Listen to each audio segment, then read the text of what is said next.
Y'all want to see a super expensive red dragon mini? Yeah, you do. Dare I even call that thing mini? Also, eventually it'll live on that shelf.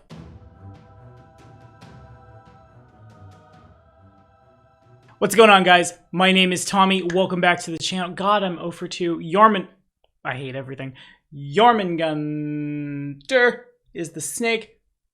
Tim is the black dragon. Chardalon is the red dragon. Welcome to another episode of me rambling at min-maxing for fun and profit. Today, we're going to take a look at a character archetype that doesn't really fit into the terms of TTRPGs, but I think a lot of people want it to. I think a lot of people come from the video game world into the TTRPG world and they try to make them do this. Y'all have for a million years now seen me scream about the optimized party. Today, John would like me to build the big heavy armor tower shield tanky boy. And so we shall, in the vein of what I've called for a million years, the Punisher. And no, I don't mean every redneck who has that sticker on the back of their truck. Bonus points if that sticker also has the Blue Lives logo over top of it. It's confusing to me, whatever. If you're liking what you're seeing, like, subscribe, ding the bell. Should have more content coming up real soon. I need to check my inbox, see what's up with my editor, which we basically have at this point. Yeah, and remember that patronage at any tier gets you access to a Google Sheet where this bad boy is put together on. In any case, today's episode of Min-Maxing for Fun and Profit was brought to you in part by one of our newest patrons. God, there's so many of you, it's really hard to keep up. Maybe at some point I should do more videos. That's around the corner. Coco Cut! Thank you so much for your support on Patreon. Suddenly I want chocolate for some weird reason. I digress. Well, let's do it. Also, stop judging me for how messy this space is. I'm getting there, damn it. Okay, so, y'all have heard me for about 1.5 billion years go on about how the heavy armored character in Dungeons & Dragons 3.5 / First Ed Pathfinder is a little less than savory. Typically speaking, characters who invest in a different ability score or who use magic will be able to vastly outrun that particular playstyle in such a way that at optimized tables, it's almost just always a bad idea. And this video, in addition to me complaining about how fighter archetypes all replace bravery, pretty much, at least the good ones that you want, is to try to build into it rather than demonstrate how much better other things can be than this particular concept. But before we do that, I have to be the bearer of bad news somewhat on this one. The request was for a tower shield. This is unfortunately the part where I have to say that almost in every case, the tower shield is not a great choice.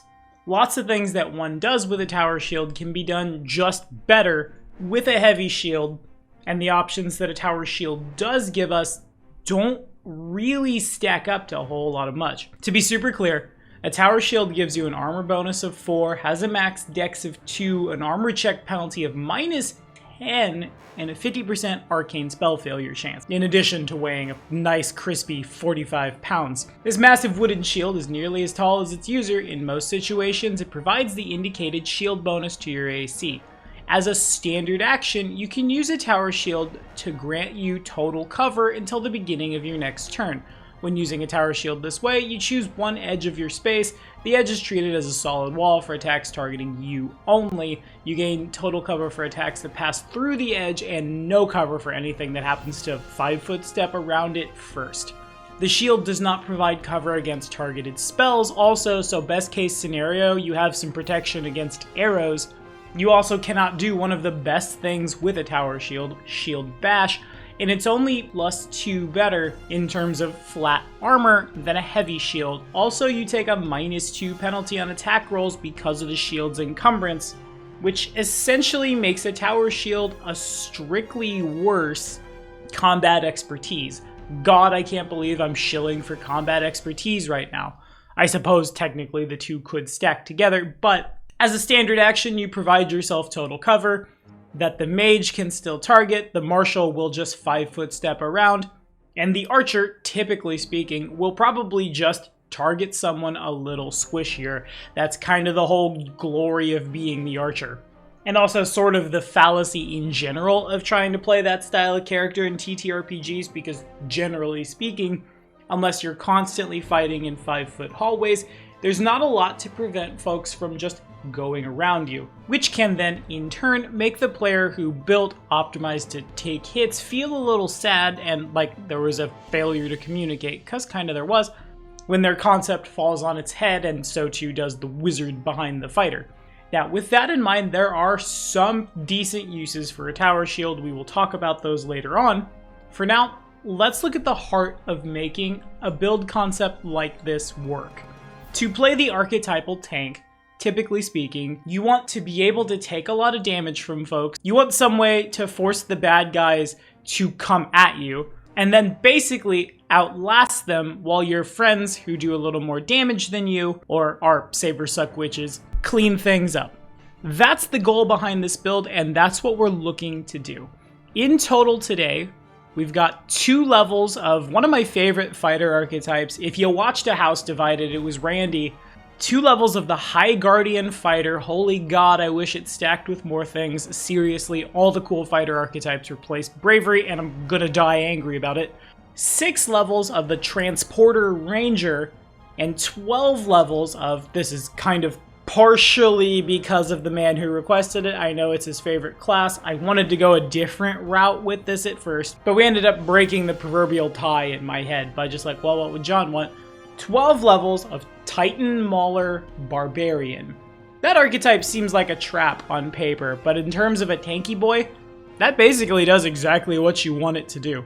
Now, the key to optimization in 3.5/1E, or at least one of the many keys, in this one's humble opinion, is to try to get one stat to do as many things as possible in such a way that you're not so multiple ability dependent. The High Guardian does that, beginning at 2nd level with Defender's Reflexes. Not only does that hand us combat reflexes as a bonus feat, staple for what we're doing, it lets us use our Strength modifier instead of Dex to determine the number of additional AOOs per round. If we already had combat reflexes, we'd get Standstill, but I'm okay with just grabbing combat reflexes here. In addition, at 1st level, the High Guardian can spend 1 minute of focus concentration each day to select a single ally as his obligation, vowing to keep you alive for 24 hours. Well, once he's chosen this, he can't change his obligation. If the obligation dies, you gotta atone for a week. It does some more fun stuff as it levels up, but really we just needed some levels in other places. Unfortunately, we won't see those, but we will see that the High Guardian can take a 5-foot step as an immediate action as long as he ends his movement adjacent to his obligation. If he takes this step, he cannot take a 5-foot step during his next turn, and his movement is reduced by 5. This is super good for us if we have another Marshal in the front line. Seriously, I tried to jam an Animal Companion at full hit dice in here. It just wasn't happening. Just to reposition your threat range. Anywho, 12 levels of Titan Mauler will give us a boatload of rage powers, which are super important for us, and something truly you could get on a feat if you're using 3.5 content. You could just grab Monkey Grip, but Jotun Grip of the Titan Mauler allows you to wield a 2-handed melee weapon in one hand with a -2. The weapon must be appropriately sized and is treated as one-handed when doing power attack and strength bonus and stuff like that. This will allow us to wield one of my favorite weapons in one hand while still wielding a shield. That weapon, of course, from the Giant Hunter's Handbook is the Sarissa. Essentially, we're building one of Alexander the Great's soldiers here. That's what they marched across the Mediterranean with a couple thousand odd years ago. It's about 15 feet long, and its unwieldy length is counterbalanced by a heavy brass base. A Sarissa provides extended reach, tripling your reach rather than doubling it. A medium wielder would threaten spaces 10 to 15, but not adjacent squares or squares 5 to 10 away, as with a typical reach weapon. So moving from the 10-foot to the 5-foot mark inside the reach of a Sarissa would not provoke, but moving farther out would. Because of its great length and weight, a Sarissa can be used to attack foes in only one direction each round. You must select a cone each round before you make any attacks with it. The weapon threatens only foes within the cone and within its extended reach. You can't change the area you threaten with the Sarissa until your next turn. While you carry it pointed upward, typical for overload movement, you're only threatening a cone up. Sometimes you just need to take a 5-foot step, and though unfortunately as that reads you won't be able to shift the cone as easily as you might have wanted to, at least in terms of rotating it, you can move the cone laterally if you're able to, as an immediate action, take a 5-foot step. we're also considerably less worried about not threatening adjacent, because by wielding the Sarissa in one hand, we can offhand a shield. Another reason I really don't care for the tower shield is you can't shield bash with a tower shield. It really feels like a tower shield has like 0 upside, though we're working on it. I have a couple ideas. Point is, having that big shield, having something to add to your armor class in a world where you want to be strength-based and not super dex-based, but also threaten adjacent squares by bashing folks, means that by going Titan Mauler, the Sarissa wielder gets to have their cake and beat it to death with a shield too. On top of that, you get a +1 bonus on attack rolls and a +1 dodge to AC in melee with creatures larger than ourselves, though we are going to end up trying to be permanently enlarged. I think you would underestimate how much you would see huge gargantuan creatures in late game play.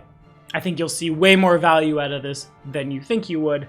Not going to talk about the massive weapon things, mostly it just hurts real bad, but Evade Reach actually is kind of hilarious. At 5th level, as a swift action, a Titan Mauler may choose one creature within line of sight until the end of their turn. That target's reach is treated as if it were 5 feet shorter with respect to reaching the Titan Mauler, and this reduction increases by 5 for every 5 levels beyond 5th. Now, normally, a swift action until the end of your turn means this would allow you to run up inside someone's threat range, but remember you can ready a swift action. Oops, suddenly the guy with reach 15 can't get to us unless he runs through a forest of Sarissas first. That, friends, is value. Now, we don't have a lot of dexterity on this one, so the goal behind the last 6 levels of Ranger is to take a class that can get the 2-weapon fighting feats without meeting the dexterity prereq. We will be taking the Transporter archetype because the Animal Companion doesn't super help us. Neither really does half the favored enemy bonus, at least not strictly speaking. Your mileage may vary. If it's you and a billion archers, yeah, maybe take that. But we're here almost entirely for plot course. At 3rd level, the Transporter can spend 1d4 hours and attempt a DC 15 knowledge geography check to plot a subtle course of travel between his current location and another destination. The Transporter's course of travel is almost never direct as it's optimized for smuggling. Thereafter, the Transporter gains +2 on initiative, geography, perception, stealth, and survival involving traveling along his plotted course. You can share that with Smuggler's Bond. No move action required, everyone's a little better at stuff because you're around. It's super gamey to be like, between here and the boss room, but I mean, here we are. Giving everyone +2 to initiative feels pretty darn good. We're taking these Ranger levels the very last thing also, so by the time you're getting these levels, if you're getting these levels, you probably have a really great idea of what exactly it is you're fighting and what your favorite enemy should be. Alrighty, for our race, another one of the pitfalls of the heavy armor character is, well, you get a little pokey. You get a little hung up on stuff. To solve both of these pitfalls, today we will be rolling up on a Strix. Generally speaking, you're going to want Boots of Flying or some similar anyway, so might as well just get it in-house.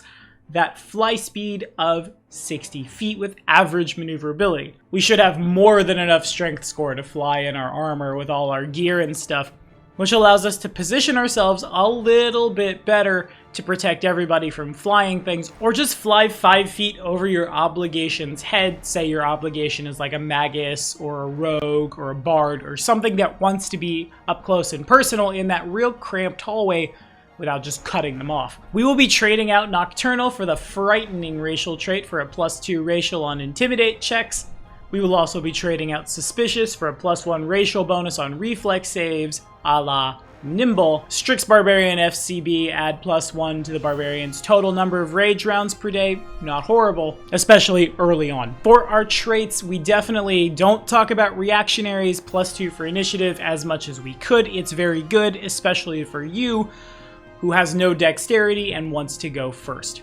On the other side of that, the Touched by Divinity trait, choosing the Strength domain, will allow us to cast Enlarge Person on ourselves once per day to further increase that threat range. Remember, kids, Enlarge Person doubles your threat range. Suddenly that 15-foot cone is a 30-foot cone you're threatening in. Suddenly the 5 foot of the shield is 10 feet out.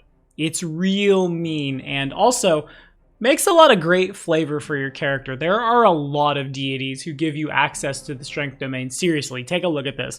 Everything from Arshay to Urgathoa and back again. Whatever you want your character to be about, you can do it. It's dope. For our ability score prioritization, it's strength first and foremost, then charisma over constitution, because the Strix does get a -2 on its Cha.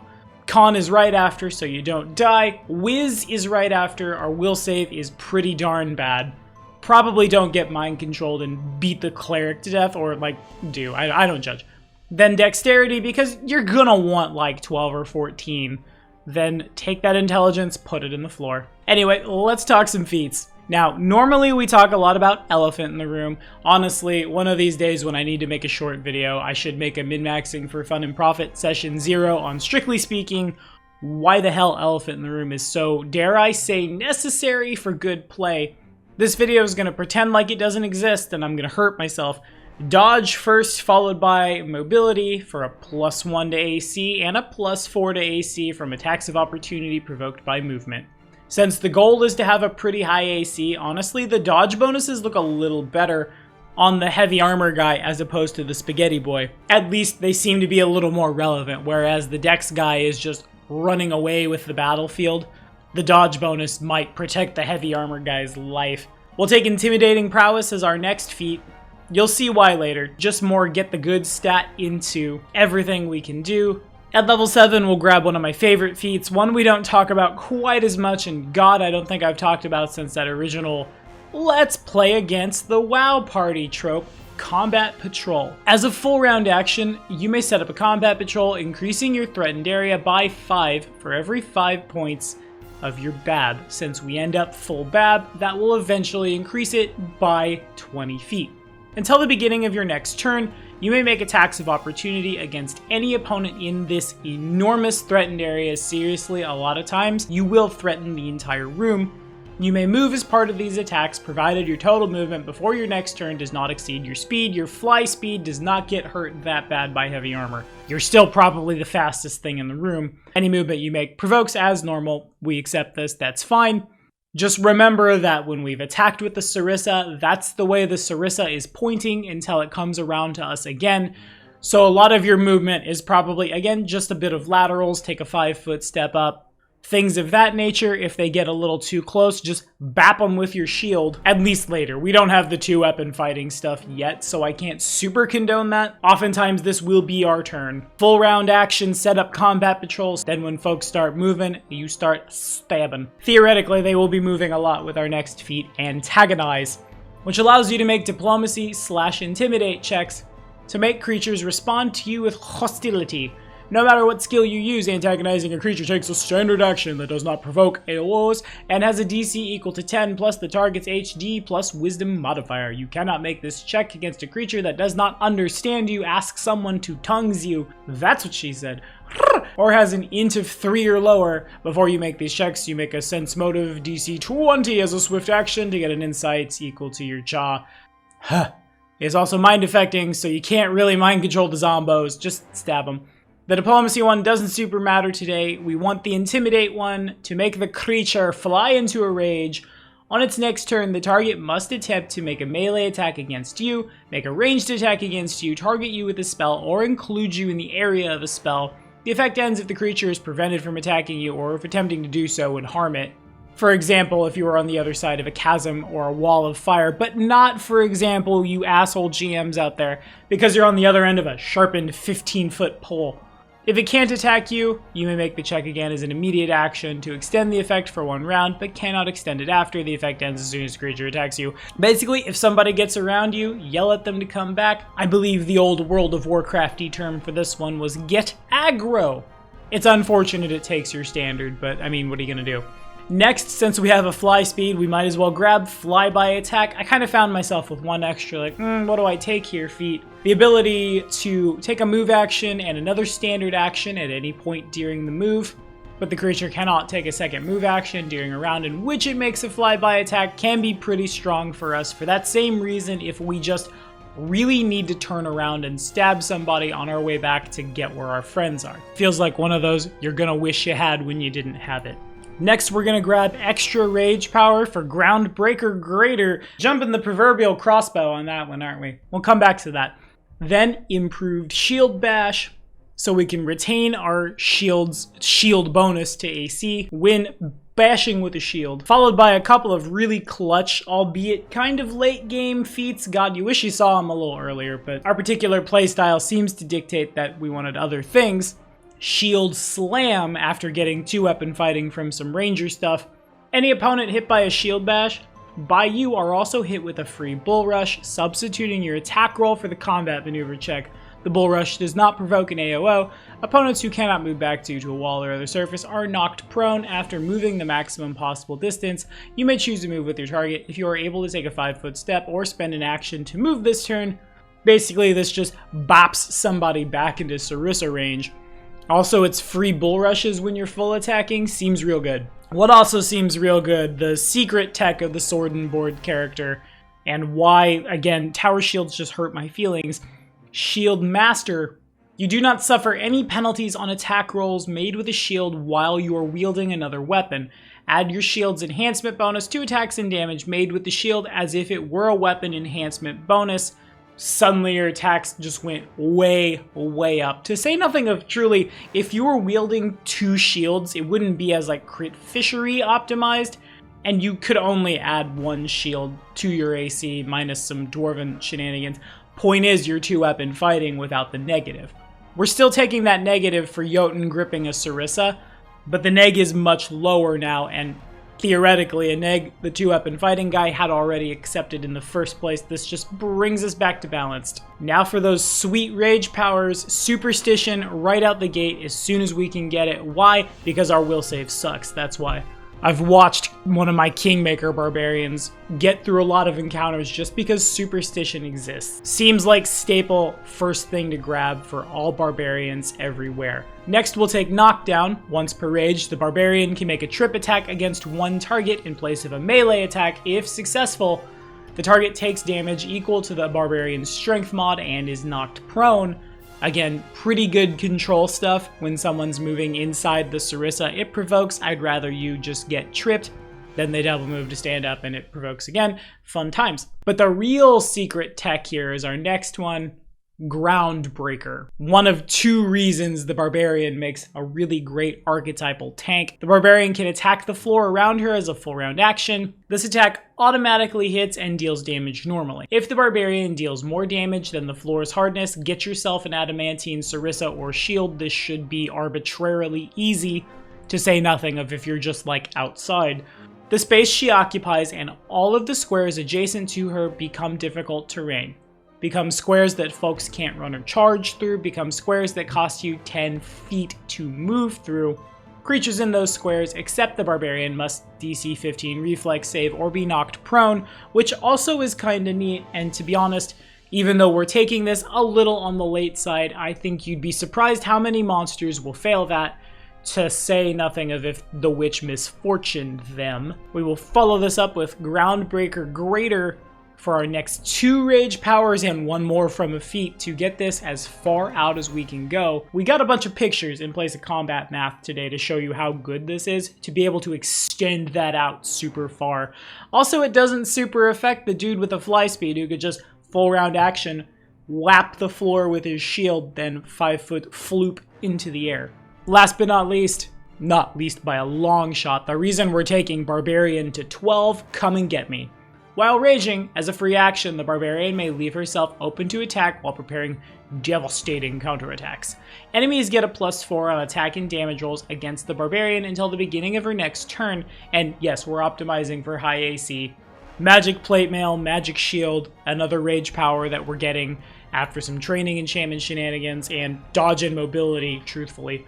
But every attack against the Barbarian provokes an attack of opportunity, which is resolved prior to resolving each enemy attack. Choose to let Combat Patrol move you through the threat range of someone it provokes. You have a +4 to that particular attack because this in fact is an attack of opportunity provoked by movement, essentially nullifying the bonus on at least the attack roll, and then in return it provokes from you and it provokes from you first. Do this strategically enough, you'll kill someone before they ever got the chance to hit you.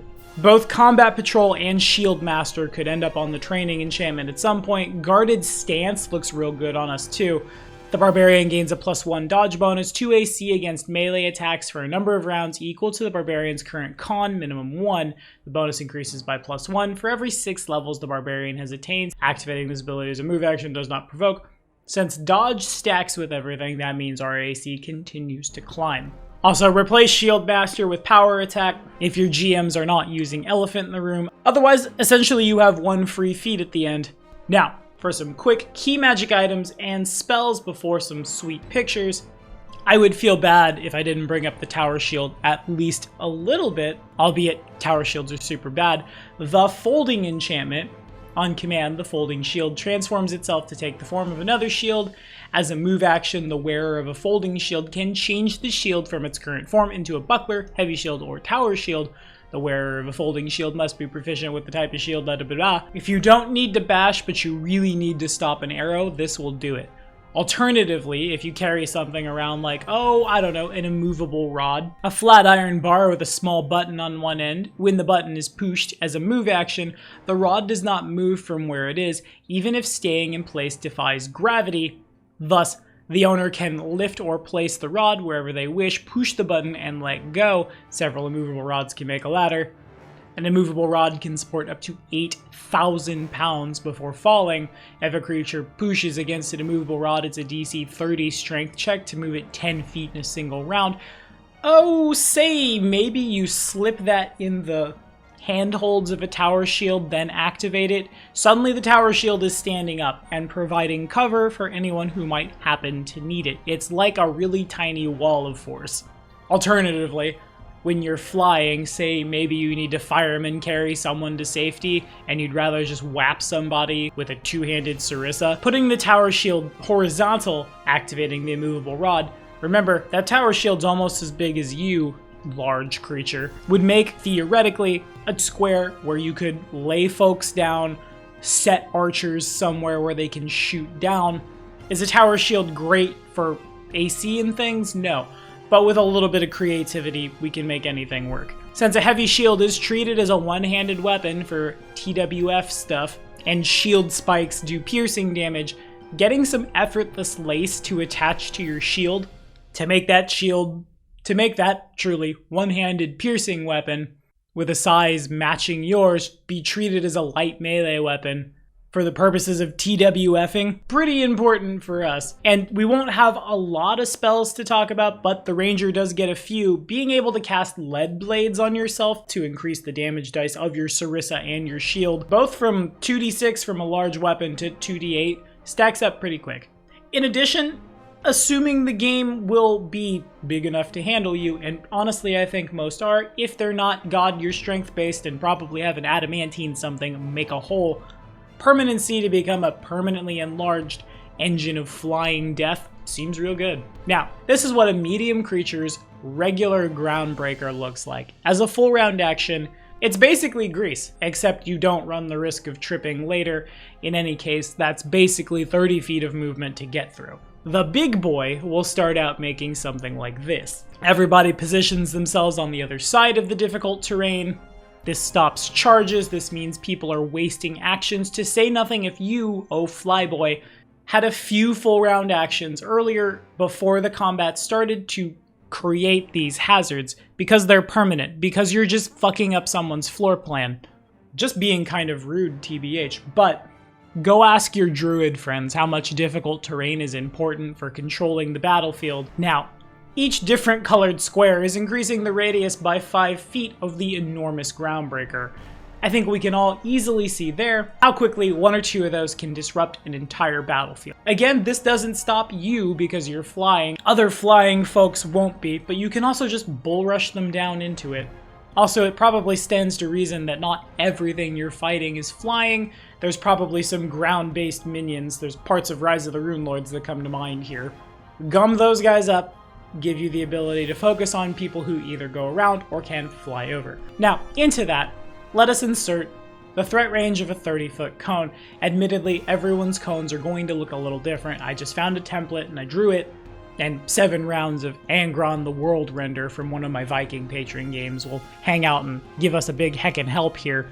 That's a pretty enormous threat range, even though technically you don't threaten that very first square until you're shield bashing. Then kick on Combat Patrol and your threat range looks a little more like that by 20th level. If you stand in a corner, you should probably be able to threaten the entire board. If you're flying a little ways up, you probably threaten the entire board. We're not going to talk as in-depth about the Pythagorean theorem as I thought we were going to today. Truthfully, it's a little more important for archers. Last but not least, this is the threat range of your shield when you are enlarged. This is the threat range of the shield with Combat Patrol when you are enlarged. Anybody moving through any of that provokes, and you can move to suit. It's unfortunate you can't turn the cone, but moving it laterally because it's pointed that direction should be more than enough to keep people around, and if you feel they're going to get out, you can trip them or just run up and bop them with the shield while still threatening farther out with the Sarissa. And if folks get past you, remember, this isn't World of Warcraft. The wizard's probably better at taking care of things than you are. Just look at your will save. Anyway, in the optimized party, this thing is definitely Punisher with a capital P. Follow this card right here and we'll tell you more about that. But today, that's all the time we got. As always, thank you guys so much for your time. What do we think about this scary thing? Have we played it? Would we play it? Throw it down in the comments. Let me know. We kind of did this a little bit when we did our Mage Gunner, but I'm going to run it again just for funsies and because there's another way to do it that I'm pretty excited about next week. I'm not going to say we're building Sub-Zero because we're not. We're not building Elsa either. Stop with your jokes. Unless you have a request for another X-Men and you're a non-patron, because all of those are way farther down on the back burner. Did I mention patronage at any tier lets your request jump a huge line? Anyway, it's Cryomancy next week, Ice Magic. Dare I say it? Stay frosty, kids. I'll see you next week.